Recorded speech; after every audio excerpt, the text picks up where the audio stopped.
Hi friends, welcome back to Homestead on a Prayer.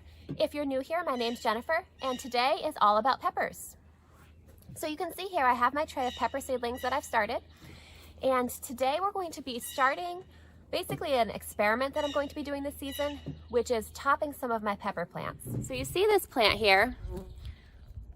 Basically the idea is that you cut the top of it off, and you see how it's got this one main stem here? The idea is that when you cut the top of it off, it's going to develop two stems. So when you cut the top of the stem, that single stem can't develop anymore. From the spot where you cut your stem, it's going to then develop two main stems off to the side of each one. And the idea is that it makes your pepper plants bushier and more productive. So we are going to be doing an experiment this season. I actually attempted to do this experiment last season. I topped half of my pepper plants, and then I completely forgot to label which was which. And so really didn't collect any meaningful data there. So basically this year is going to be a pretty experimental year in general for me when it comes to peppers. As I mentioned, the big experiment is that I'm going to be topping half of my pepper plants. I have a few different varieties here. We'll go over those in a minute. But I think what I'm going to do is I'm going to try to top some of each variety and leave some of each variety alone to grow the normal way so that we can compare throughout the season and see how they do. In addition to topping some of my pepper plants, I have a lot of new varieties this year that I'll be growing for the first time. And usually I grow pretty much all of my peppers in pots on my deck. I'm not going to be doing that this year because last year was pretty much the rainiest garden season that I ever remember. And even though my peppers actually did amazing, I did actually have the best pepper year that I remember having, which maybe it was because I topped some of them, I'm not sure. Either way, my peppers yielded a lot really early, and then throughout the season they succumbed to some sort of pepper disease, which I've never had an issue with that before, and I think it was because of all of the rain. And so because of that, I don't want to grow my pepper plants in the same spot where I grew them last year. So I'm going to be growing most of them in the ground, in my in-ground garden this year instead of in pots on my deck. So that will be an experiment too. So I'm just going to separate out all of my pepper varieties. I'll tell you which varieties we have, and then we will proceed with topping about half from each variety. So you can see here that I have all of my peppers separated out by type. I'll just walk through that real quick and let you know what I have. I have some of these jalapeño peppers. This is a type of jalapeno that's spicier than a regular jalapeno. We grew those last year, and also these early jalapenos. This is a milder jalapeno, so we grew both varieties so that we really had two different spice levels. This one is an Ancho Gigantea Poblano pepper, which I didn't plan on growing, but I got this as a free sample in a seed order that I placed. So I decided to try one. Over here I've got King of the North, which is basically a green bell pepper that ripens to red. So we're going to go ahead and try those. I've got these lunchbox mixed peppers. You can see I've got a big discrepancy in size here. I had started some of those earlier. They didn't all germinate, so I started a few seeds a little bit later. So then I ended up with these two that germinated later. I've got some habanada peppers, which this is basically a heatless habanero.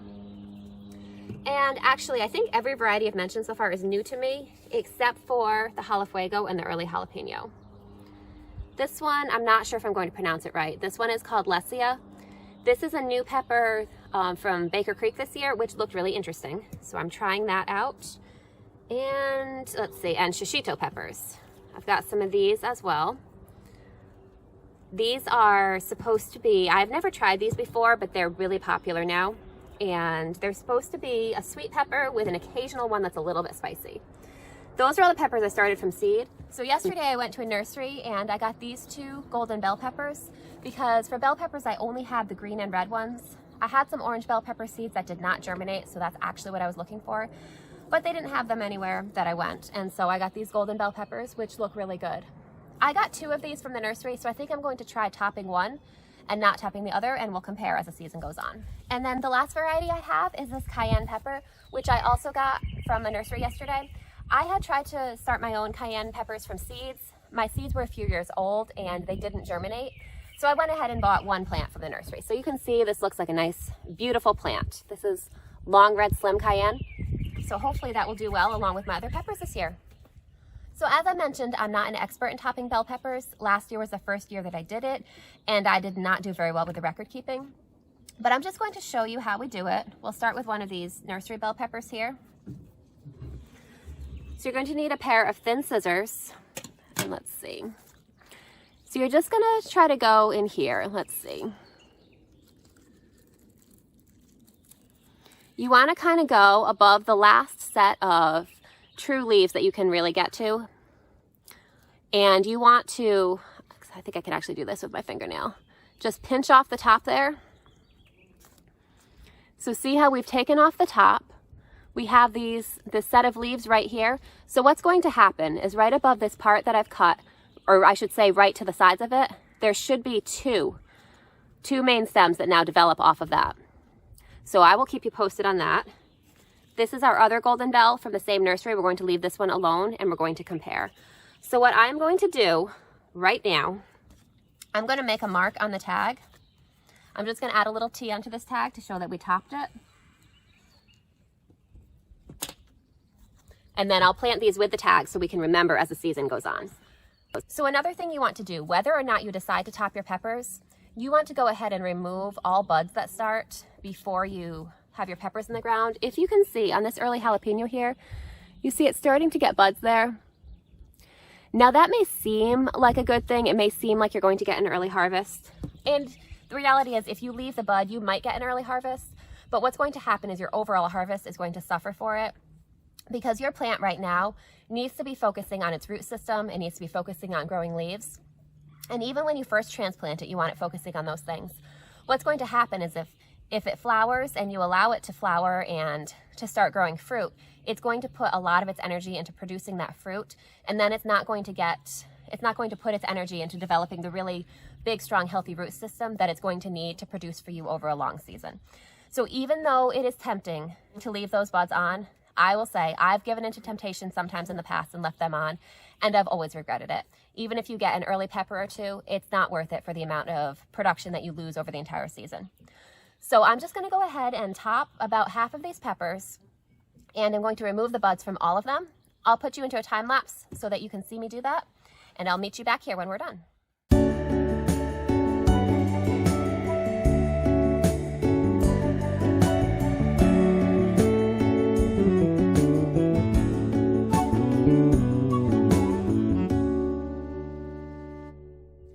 So I've topped about half of the peppers. The other half I've left intact so that we can kind of compare throughout the season and just see which one does better. We'll see if topping the peppers really does produce a bigger harvest. So definitely follow back along with me and we'll find out together what happens. Now I can't remember, I think I may have forgotten to mention this variety. This is a lunchbox mixed pepper. These produce little tiny sweet peppers. They're probably about the size of jalapenos, maybe a little bit bigger. So this was a mix. They come in red, orange, and yellow. And the packet that I got is a mix of all three varieties together. So I have no idea. I have 3 plants here. I have no idea which color of peppers these are going to produce. So I'm hoping for one of each, but we'll see what happens. And I plan to, this is an open pollinated variety. So I plan to save seeds from whichever colors I get and then try some more next year. And eventually I should have my own saved seeds of each individual color. So I'll know what I'm going to get. Now, I just wanted to show you a close-up of how some of our peppers look after we've topped them compared to the untopped version. So this is an early jalapeno plant. You can see how it just kind of ends there. It doesn't have its last little top leaves. That's because I topped it off right in here, right in between those big leaves there. So that should, in theory, grow 2 main stalks now. We'll see what happens. And let's compare it to one that I have not topped. So this one here, you can see how it has these tiny little leaves here. I haven't removed those. So this one is growing the way it would normally grow in the wild, you know. That's the way it would grow without human interference is what I should say. So we'll compare throughout the season. We'll see which jalapeno plants yield more. So last year, the only peppers that I grew were jalapenos. I grew jalafuegos and I grew early jalapenos. So this year, I'm experimenting with a lot more. I've got more sweet peppers. I've got more peppers in general. So definitely follow along with me throughout the season. I'll let you know how I feel about each of these varieties. And I'll also let you know how I feel about growing them in the ground versus in containers. So I hope you'll check back with me. So thank you so much for spending time with me. I hope you enjoyed this video. I hope it's helpful for you. I hope that if you do any similar experiments, please let me know how it goes for you. If you've done this in the past, I would love to hear your results too, and then maybe we can compare as the season goes on. All right, I'll see you next time. Bye.